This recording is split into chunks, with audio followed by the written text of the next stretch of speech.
we're trying to figure out what might work here, what might actually be something we could do in a few days. Maybe there isn't a whole lot. Maybe there's longer term things that we might want to be thinking about. And we're recognizing that there is an inherent, I won't call it a conflict necessarily, but yeah, let's call it a conflict between, development and keeping land in its working state. So we're always trying to balance. Yeah, that's a big conversation area at the moment. Anyway, welcome back. Thank you. For the record, Ryan Patch with the Vermont Agency of Agriculture, Food and Markets. I am the Agriculture, Climate, and Land Use Policy Manager, and was asked to come in and talk again about some current use issues. There's some bills you have all been talking about. You've heard from a couple departments and agencies, and so agriculture is another piece of the puzzle. And we don't have positions on the existing bills at the moment. Can say, as I said in my presentation, which I shared maybe a month ago at this point, there's agriculture's facing a lot of economic headwinds. It's tough to be viable for a lot of farms. We need to keep land open and farmed as climate change advances. We can't lose our farmland. And so the bills that the committee's been discussing, H134, H273, and H291, I'm here today to answer questions or perspective from the executive branch about implementing these programs, what might this look like, or provide information on the farmers and demographics and types of farming, and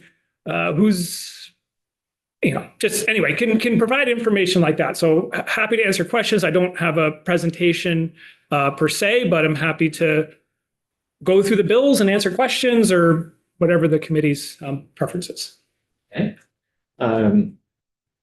If there are, can I say one? I will say one thing about all the bills, which is current use value appraisal is one of those golden goose programs, one of those really important programs to the state. All 50 states have a use value appraisal program of some type, and it helps sectors that often have challenging economic conditions, helps make them more viable by reducing property taxes on the land that is worked. And so that big picture is very helpful to the working landscape, and don't want to make changes that may disrupt or alter the current balance. Even if there are areas of farms that aren't being well served by the program, there may be some tweaks that could be done, but I feel it's important to make sure all of the potential externalities are understood so that we don't run into a big funding issue down the line that wasn't anticipated. Now, you can't anticipate everything,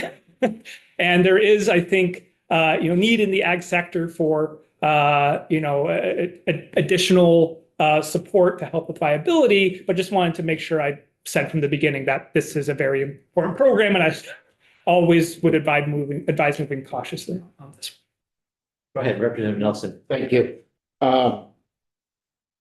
Yeah, no doubt. It has kept a lot of farmland in farmland, and dairy alone is over $4 billion to Vermont's economy. So we're right up there with tourism. Tourism. We're right up there with tourism, and it's important that we foster this along. 130. So the three bills you mentioned, and we're talking ideas for another one. They are just what you said, just massaging it, not to disrupt it, not to lessen its importance. I'm a dairy farmer in Derby, so I understand. 134 is to give the ability, though, for in the right places with services on roadways, a chance to have more of this suitable housing that we need in the state for our workforce. 273 is to allow some rule changes to current use that make it better for young farmers that are working off the farm and trying to farm at the same time and maybe don't make that 51% criteria, and that's hurting them. Or somebody wants to farm less than 25 acres, whether it's a vinter or a produce farmer, so that they fall into the current use, because that's just a vital, it's producing food and it's keeping land open. And 291 has got to do with sharing our land. Mhm. And, and a lot of people think because you're in current use, you already have to share your land. I've had that run up the flagpole long before I was here in Montpelier. And, that was brought to us by a concern more on forested land than on ag land. But talking to the trails people, they want to do something to recognize landowners that keep their land open for mountain biking, hiking, Bass Trail, Bassa Trail and whatnot. And, trying to think, how do we work with them? And maybe there's something we could do through current use and not so much creating and hey, I'd love to create more of a monetary benefit for those of us that share, but maybe make it less of a monetary benefit if you don't share. It's something we can look at, but this is a real important program in the state. I think you've definitely summarized those bills well. My high level kind of thoughts on if you pull this lever, what does this do? So I'm going to step back. We all support affordable housing, and what is the best way to get on the ground? I think is the question. And so what H134 proposes to do, as I understand it, is take these state designated growth centers, which are located all over the state, right? They have a nice visual map and you can see where they are and the different types. And within 3 miles of that, it would be, eligibility to take land out of current use to put into affordable housing, would absolve the individual of the land use change tax responsibilities. And so 2 points from the Agency of Agriculture's perspective, which is in the Act 250 program, we are charged to review the conversion of primary agricultural soils, right? So your prime and statewide rated soils or anything that's actively farmed, and looking to minimize and avoid impacts to them, but where not possible for the development, they have to pay to mitigate those conversions. And so from the agency's charge from the legislature in stewarding primary agricultural soils, this proposal would represent pushing, in some perspectives, development onto those areas which we need to protect for the soil resource. And so in thinking about kind of the state designated growth centers as a central focus of the Act 250 bill they passed last year, we know from some analysis that we did about kind of the tier 1A areas that were proposed and what that would mean for Act 250 permits and criteria that apply today and now don't apply as the bill is implemented. We found that there are about 10,000 acres of mapped agricultural lands that are within the boundaries of those state designated growth centers. And so if it's 4 units per acre is one of the development kind of, as I understand it, principles for affordable housing, right? That could mean there are 40,000 spots in the existing state designated downtown areas to put affordable housing. And so in asking this question about incentivizing conversion of working lands outside of these areas compared to focusing development in these areas, again, the fact that we only are at 9% of Vermont's land base being in agriculture, that seems like a finite resource to me, where we should the idea of walkable, livable cities and, developing what we already have. I don't know if this deviates from that principle in any way, but that's kind of how I've been thinking about what would this represent in the broader kind of conversation. Yeah, and just want to say that, and I had a little preamble before the last testimony and didn't say it here, that the committee's heard testimony from several folks suggesting that 3-mile radius would essentially cover the whole state. A lot of it. Yeah. And that, so something smaller might or might not be appropriate. Something that aligns specifically with the language in Act 121, the tiers, or the temporary rural areas might be appropriate. I wanted you just to re-emphasize again or state again, because I think this is important, the 10,000 acres. Can you make that So say it again? based on GIS layers that the Vermont Center for Geographic Information has, you can take a land covered data set, which has impervious surfaces from development and roads, forest, agriculture, wetlands, the major land uses. And all of these state designated boundaries are well defined and delineated, including buffers.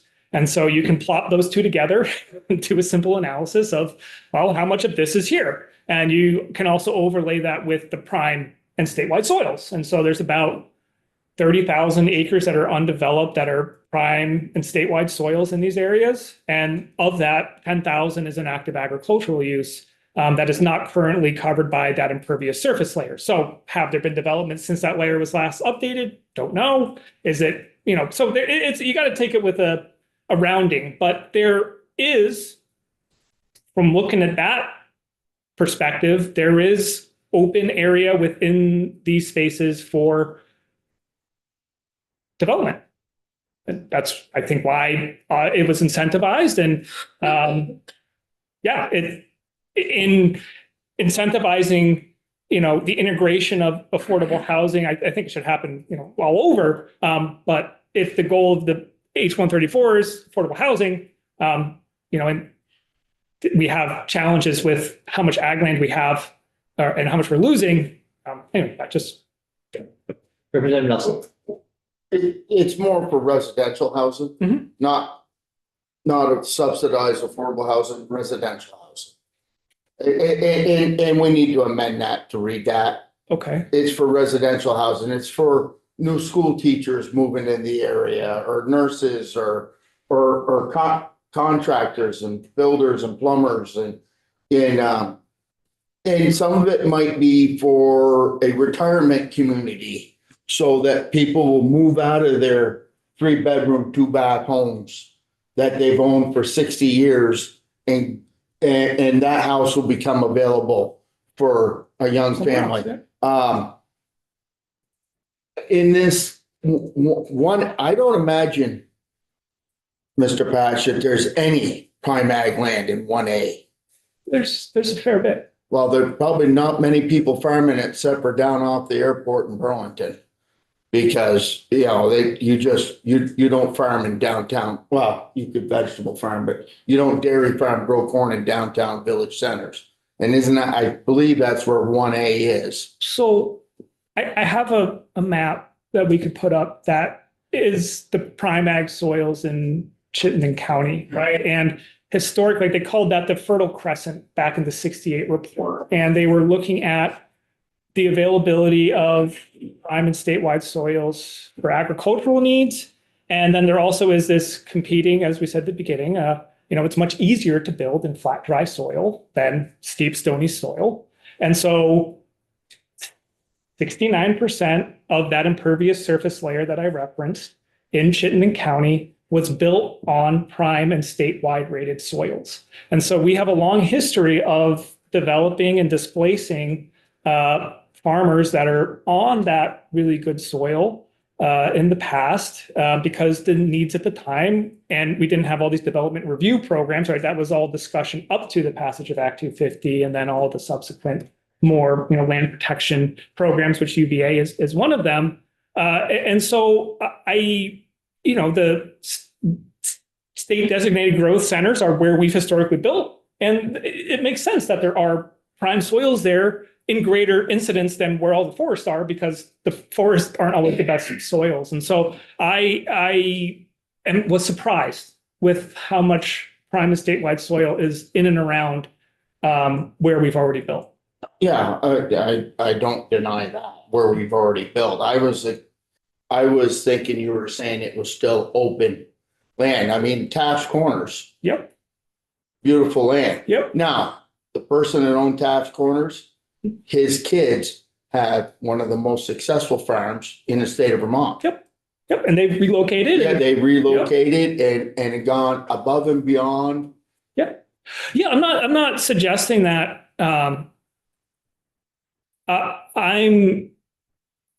again, you're the policymakers. I'm just describing like the principles of smart growth and walkable, livable cities, and trying to ensure that there is enough land that is productive enough to produce the amount of calories that population base needs, both in Vermont and New England, and just a plug for those river bottom soils, as you well know, are much more productive than wet uplands. And so the river bottom soils need to be in agriculture and not in houses that get flooded and cause terrible hardships. But help us see around the corners, because our job is to see around the corners.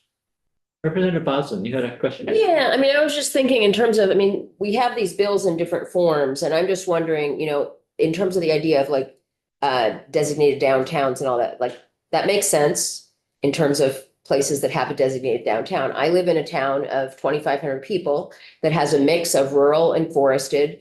I live on a property with 6 acres. My parents have 4 acres next door. I'm thinking, like, for example, in my town, there's a family that have been farming the land. They probably have over 100 acres. They have 3 big old farmhouses interspersed amongst their agricultural property. And these are people in their 60s and 70s. Their kids are grown up. Their kids are moved away. At some point, it might make sense for them to sell some of those big farmhouses and maybe build something a little smaller for somebody who's 60, 70, 80 years old and might want to stay on their land, but they don't need a farmhouse the size of the Pink Lady, And so I'm wondering if it might make sense, to sort of soften the blow, so to speak, of, maybe transitioning a small amount, but designate what amount would be appropriate. So if you have 100 acres or whatever size your plot is, can transition up to 2 acres and up to 4 units for affordable, modest housing, or whatever kind of language you want to use for it. Because it just feels to me like in my community, there's nowhere to move. There's nowhere to move. And we don't have a designated downtown. There is no downtown. So basically there comes a point where, and it might happen in my family, 30 years from now, I might have to move out of my town because there isn't a place that isn't going to require a lot of maintenance that is difficult for somebody who'll be in their 70s or 80s. And so, I don't know. Just in terms of thinking about the bill, what amount of land that would be appropriate to transition to make room for housing, while acknowledging there would be, perhaps some loss of either forest or agricultural land. I think, considering the needs of our state right now, there is an answer to that question, and the answer is not 0. I don't know what the number is, but I think it's something that is worth us talking about. In that area, you're suggesting that the existing house could be sold to somebody who wants that big house. Yep. Essentially separated from the farm, and then. That's just an example, but like potentially the idea would be, there's a lot of people that have big old farmhouses that don't necessarily want to maintain a big old farmhouse forever, but they might still like to live on the property, and there is room there, and they want to live in their community. And, I saw 2 of the 3 siblings from that family came to town meeting, and we had a tiny town meeting. So it's like there are people that are engaged and connected and have been in the land for a long time, but maintaining just a big house doesn't necessarily make sense. And there's nowhere for them to move unless they want to move to another town. And there are I can think of many examples like that, where, it might make sense to allow development of, one or two or three, whatever number we come up with, smaller housing alternatives that could happen on a plot of land that would be transitioned. Like right now, I would assume most of the land there is under current use. I don't know for a fact, but I would assume that most of it is. But would it be a benefit to our community to have few other houses on there? It would be. We need to look back at the definition of development and what triggers the penalty. So Yeah. that's the penalty question. If you subdivide but keep it within the family, that does not trigger the penalty. As soon as you actually build, then I think it does. So that I think sort of. If they sold something that wasn't in the family, then that would also. Yes, right. Either one of those would, yeah. Ryan, I wanted to, before we move on, because I did want to ask you about one of the other bills, the 25%. But before we do that, just to circle back to the point you were making earlier, I think, just want to be sure that we're all hearing you correctly, that if we were to look at the availability of currently undeveloped land in designated downtowns or 1A areas, or I guess maybe you were talking about 1A areas. Yes. That there Well, is, whatever 1A, Whatever you might- 1A will be, it is the current mapped, whatever you call the state designated zones. that there's a substantial, if you think 10,000 acres is substantial amount of land right now that is on prime ag soils that isn't necessarily being farmed or is in current use. There's 10,000 acres that the land use map says is in agriculture. Is in agriculture, okay, all right. That could be converted into, it could be developed and converted into housing that's in those areas. Yes. And we should acknowledge that that would be a loss of farmland, but it would also Be more be a gain. concentrated in the areas that we are designating for further construction. Yes, thanks. But just to, I don't have any specific commentary or program recommendations, but I will say that seeing farms as a central gathering point and places where people live and work and provide a lot of services, I think that's a valuable, perspective in trying to, identify, yes, both the centralized places to live and develop there, but also how to support the more rural zones of our state. And to me, selling and subdividing is often a permanent solution. And as much as this is Pollyannish, if it was viable to farm and it was more easy to be profitable farming, right, that would also be a way to ensure people are living on the land and working there as well. So it's, how to Absolutely. make that agricultural land be actively managed and provide those services, not just the environment, but also humans as far as housing, right there. I think there is opportunity there. I just don't have this recommendation, but I think I definitely think about that. Representative Burt? Do you have any numbers in terms of how much land in Vermont is not involved in current use and it's not?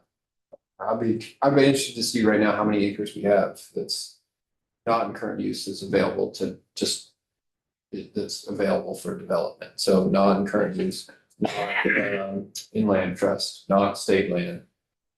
How much is not enrolled in current use and basically ready to build on now across the whole state? I'm kind of curious what percent that actually is. And you are bringing up a very good point about the data we don't have.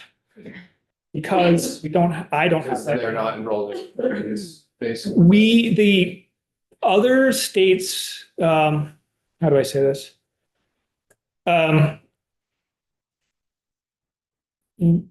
The data and research in the ag economic sector is very large, right? You shared that the 2022 figure from the census was 1 billion in direct sales, not the other incidental and induced economic activity, which is that 4 billion figure. But I'm sorry, I lost my train of thought, but like to make informed policy decisions, you need a really good understanding of what's there. Like, who will this affect? How many will qualify? And there's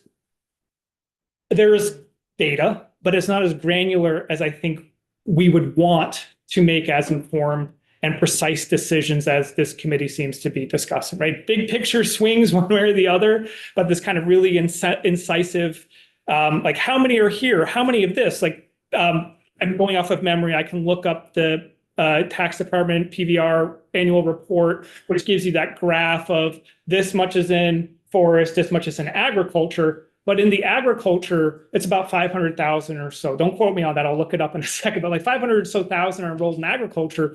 But that also includes those that enroll some of their forest land, along with. So it's not like, because there's only 550,000 acres of cropland in Vermont, according to the Ag Census. Compare that with land cover data set, compare that with UVA, right? I think there is some research that's needed there. I can't answer that question without it's just a question I have in my head. Is that, how many acres do we have that actually I don't know. is ready to go, that's not gonna be penalized for getting out of current use, that could be built on? Curious, but. I think it's a great question. I don't know the answer. Sure. And then, I have one more question, but I'll come back to it. I have to rephrase it, but. Okay, Representative O'Brien? Ryan, so just to be clear on this, if we go back to Chittenden County, for example, probably has zoning in a town like Williston, right? So, There's big open space, say, like, by the whales, tails of air, Ben and Terry's. there was more. Right. But, to develop that, you're still in Act 250 land, right? You still have to do mitigation because those would still be considered prime ag soils.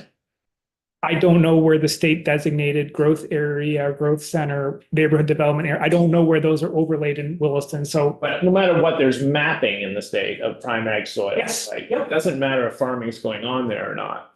yeah, well, yes, correct. If it is rated soil and it is in Act 250 and they're going to convert more than a de minimis amount of soil, we will review it and they can mitigate on site by only developing a portion of it and keeping the rest of it available for agriculture.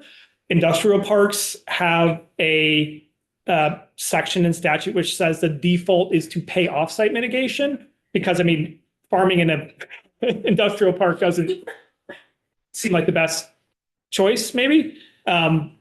So yes, but in the tier 1A areas, as I understand it, those are areas that are going to be removed from Act 250 jurisdiction in the future. And so currently, if it is overlaid and you have to go through Act 250, there may not be that requirement in those areas. But yes, outside of those designated zones in the tier 2 areas, yes, prime ag soil impacts, even if they're not in farming, are part of the review. But if that, I think I know what you're talking about. I don't know whether it's in a designated area, but if it is, or if it's in a future tier where Act 250 is not applicable, then you don't have to pay that prime ag soil 3-to-1 or that ratio. Yeah. Unless something changes, as I understand it right now. Yep, that's how I would interpret it. Representative Burt? Couple things. I was on the planning commission in Cabot. We muddled over how to create zoning to preserve farmland over and over. And it's interesting because I feel like over the years, my thoughts have shifted a little bit because I feel, that there are a lot of people now that are farming on a smaller scale, right? They're homesteading. They've got 2 pigs and 1 milk cow, and they've got, a few acres of land, and they got a big vegetable garden. And it's amazing what you can do on a relatively small plot of ground. Yeah. And it's it's about as local as you're gonna get. It's feeding your family and a few neighbors probably, right? And there's even a development, the only development we've had in private years has been about 7 homes going on. I would say maybe 10 or 15 acres, yeah, probably less than that, maybe 10 acres right near the village. And it's a community of people that are really invested in homesteading. Mhm. So and it was a nice pasture before, right? So, you have development happening, but you're not detracting from, it's actually probably being utilized more as an agricultural space than it was before. Yeah. So I don't know how, like, to try and regulate a culture is really what you're doing, a culture of agriculture, right? Yeah. It's gonna be really difficult to do through active, through current use in a way. I think what we're talking about is it's a highly complex situation where, like you were saying, Michelle, like the best thing would be for us, a couple small houses to go in to keep that 100-acre piece viable for farming, because otherwise it's a big farmhouse with no activity really happening on that farm and just waiting for something else to come along that may or may not be farming. So I just don't know how you could try and do all kinds of different rules and then something will change. Something, the next trend in our culture will change and it won't really be able to address that. I think the main thing is you have to keep it affordable. Like if you want young families to come in and farm, it has to be affordable. That's the main thing that needs to take place. John? Right, another data that you may have seen or may not exist. How much of our mapped prime ag soils are being farmed? Great question. I haven't done that analysis. I can tell you 2% of the state is mapped prime soil. 18% is statewide. So 22% of Vermont soils are rated for well suited for agriculture and also usually well suited for basements. It's funny how much they're on the state soil fact sheet. I know you guys look for soil fact sheets, but they're like suitability for basements, suitability anyway. And so 9% of the state is in active agricultural production according to the Ag Census. So that Ag Census data is not spatial. So you got to use another data set which is a bit more generous in what it calls agriculture, because a lot of the open idle fields get mapped as agriculture as I see it. So I don't know the answer to that. It's a good question. 9% is farmed, 22% is that. How much of that intersects? I don't know. And the rest of the state is steep, wet, and stony. Maybe pasture. Moving on to one of the other bills and the change from 50% of 25% to qualify for can you, I don't know if you have any thoughts on that, wondering how big a population that would actually impact, given that there are other ways to qualify. And I don't know whether you have any of that data, but or can just think about what it would mean, who might be eligible, who's not currently eligible, basically.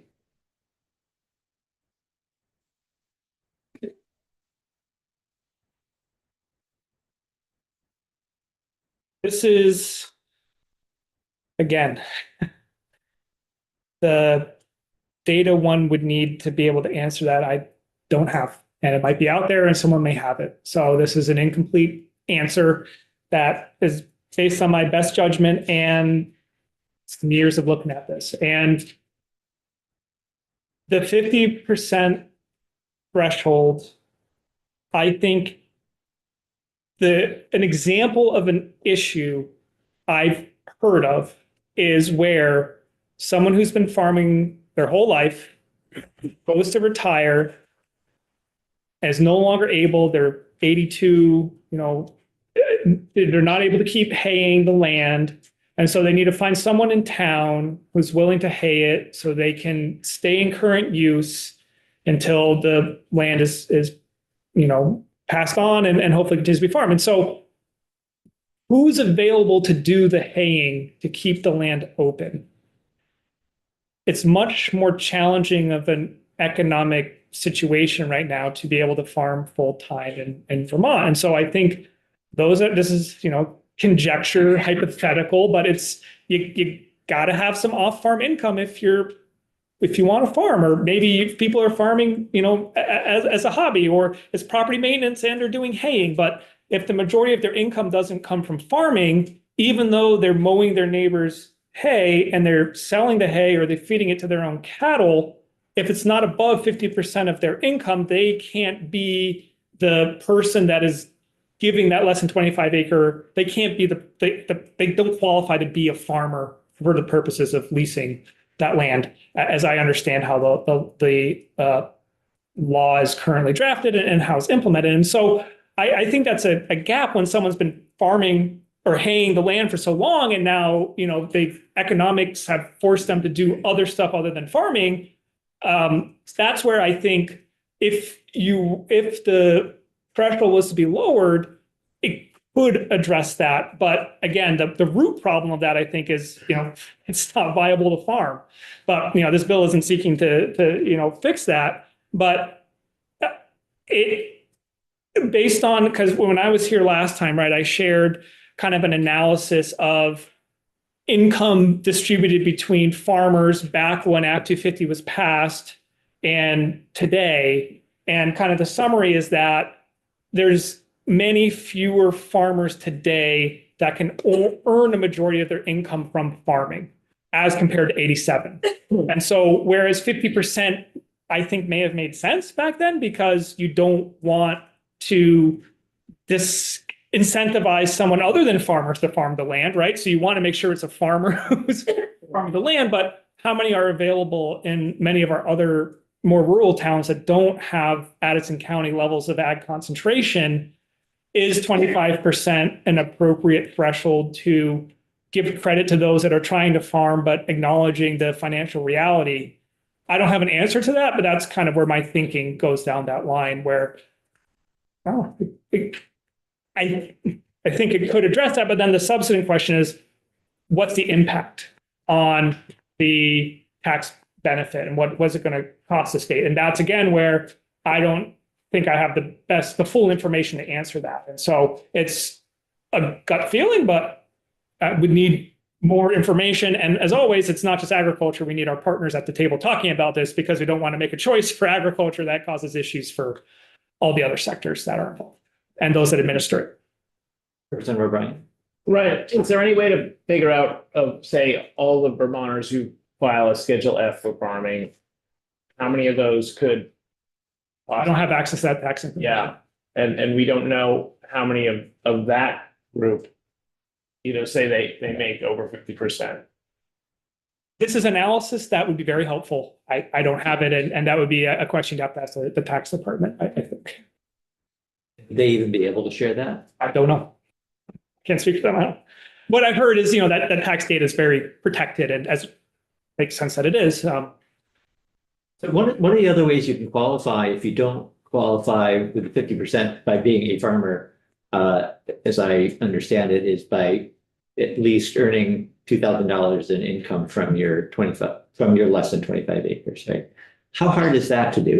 What does it cost? What do you get for, not what does it cost, but what can you sell hay for example?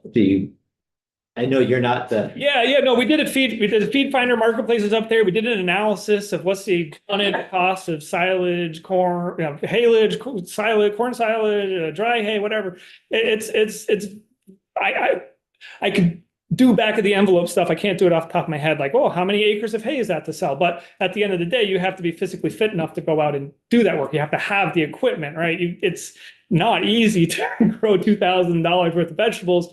Eggs is tough sometimes, like that, egg prices are very high, right? So, and that 2,000 is low, but I think, yes, 2,000 is a way to qualify. It may not be possible for a lot of landowners who want to see the land farmed. They may not physically have the capability or have the infrastructure or know how to do it. And that's where they rely on their neighbors to, hay it to, or farm it, what have you. Hay is just the most, I think, common example of how land stays open. Representative Lipsky. Yeah, Ryan, in our part of Lamoille County, we're losing farms.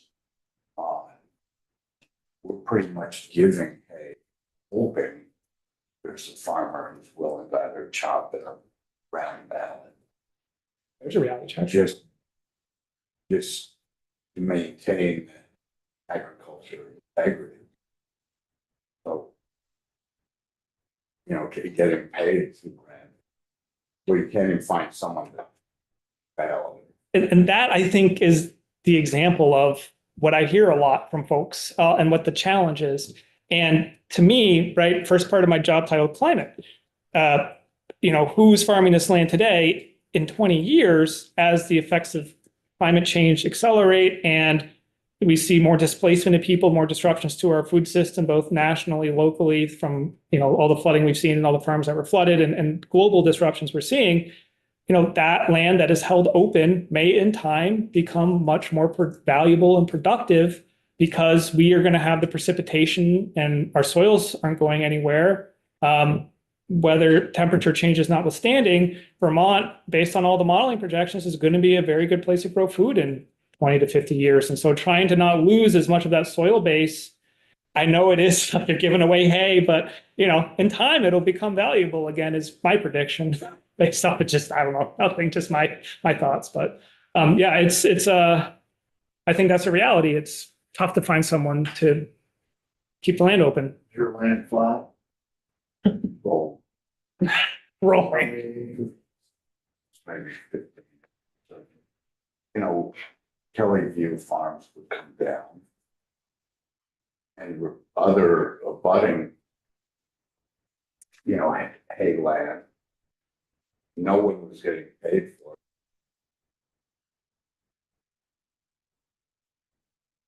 Yeah. 2 days now. So Need to come look, maybe we need to be better friends. well, we're better friends than we're in danger. Representative O'Brien. Just a clarification, is the $2,000, you have to, actually have sort of receipts theoretically to, I generated this much in sales, or is it in kind too? Like if I'm raising, like Senator Burt said, you got the one cow, you're homesteading essentially, but doesn't take much if you have one cow for, if you raise that much hay, that's $2,000 right there. It depends. Depends on the program. I don't know how the tax department evaluates that income for the purposes of qualifying someone as a qualified farmer, lease or what have you.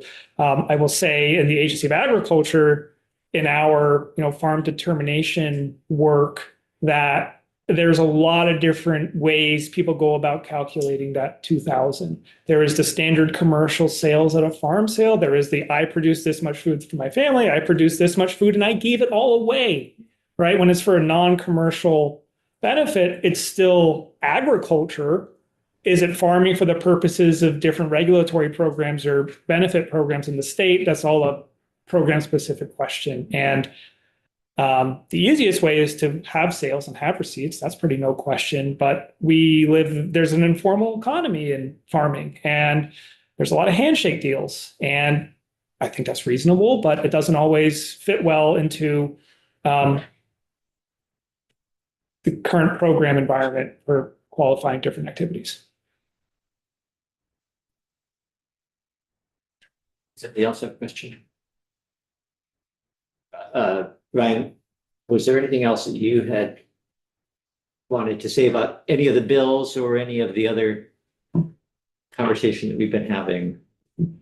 There is one other scenario that we've taken some testimony on and are considering a language change. It isn't part of the bills, but has to do with land that is considered developed because it's subdivided into a parcel that's used to be 25, used to be greater, and now it's a smaller parcel. But there happens to be, in the one example that we took testimony on, ongoing agricultural activity happening uninterrupted, but it triggered the change tax, land use change tax, because it was subdivided essentially, and then subdivided and sold to somebody who had been leasing the land. So there's a question about whether that makes sense. I think whether there's an economic argument or whether there's a land use argument that simply the act of subdividing it, even though there isn't any change right now, whether it could there could be a change in the future, I suppose, that is more likely now, perhaps, because it's been subdivided. I don't know whether this is a situation that you're prepared to comment on, Yeah. Well, I mean, or a concept anyway. yeah, it's a concept, and I will share how I would digest the competing priorities there, or the things you're trying to address. I see the most direct and easiest ways, like, well, that's the point of the land use change tax. Don't parcelize Vermont, right? We need as much land available for farming that's in working lands. Like, we don't want to support subdivision and development, but if you're a farmer who is in dire straits and the only way to keep 200 acres farmed is to sell 5, I mean, yeah, it's a tricky question, and I don't know how to answer what. Yeah, it's you got to. I don't know. One would have to identify like which is more.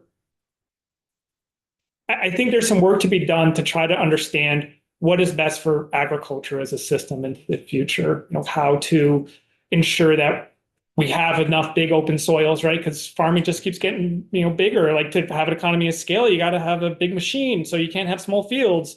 And when you subdivide, it's tougher to get around them, right? So you're jeopardizing the future, but maybe the future isn't always. We need small too. So, anyways, I'm just opining about not much other than to say it's a very difficult question, and I think this, the committee would need to try to identify, well, what's the most important goal we're trying to fix, or what's the fix there.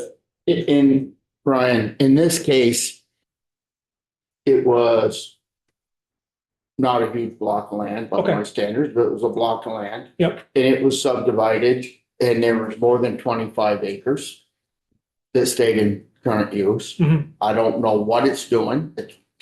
It's in current use, so it must be farmed of some type. The other person had been renting part of that and farming it. Okay.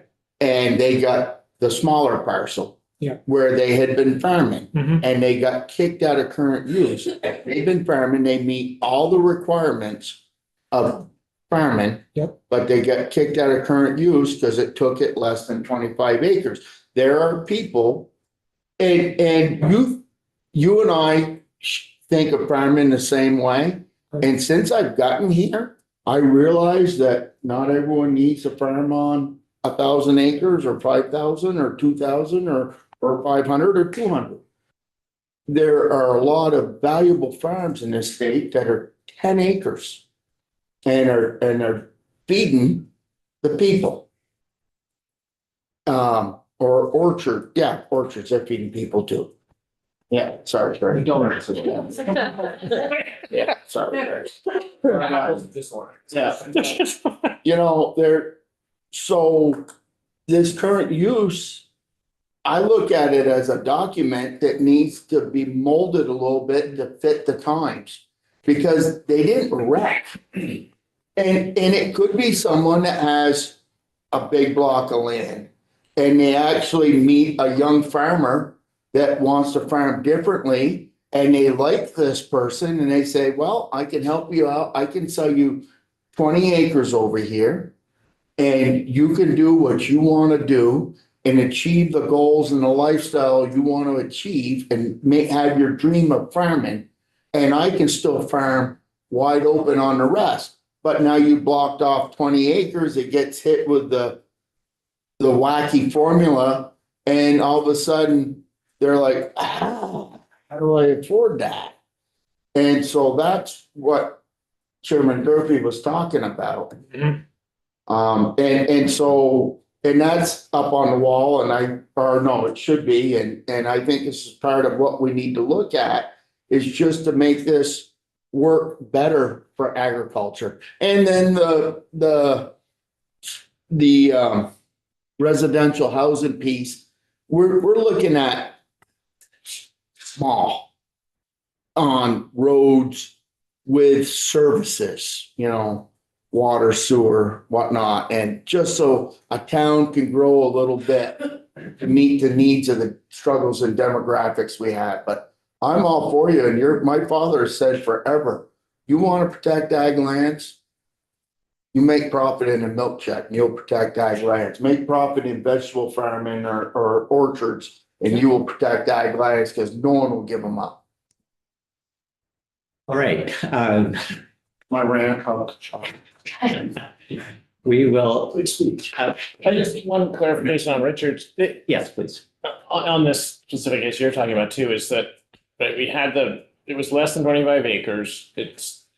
Even though it's continuous ag, it changed ownership and that triggered it. Now, in Jed's example, if he was farming his 100 acres, it's in current use, then he divides the field in two, Richards leasing half of it, still in current use, then Jed decides to sell the 50 acres to Richard. Did that trigger development or not? I think it did. Yeah, well, Even if it's above the 25 acres, right? actually, I don't remember. yeah, no, right. If it's above 25 acres, perhaps not. No, as long as they do the paperwork. Yeah, because you had this, I can't remember. So it's the under the 25 and change of ownership that was triggered. Yeah, I don't want to be the last word on this, but there are other folks in the room who during the break might be able to confirm, and then we'll have the legislative council tomorrow to further confirm. Well, thank you, Ryan. My pleasure. I mean, Good opportunity. let's take a Did you get your short break.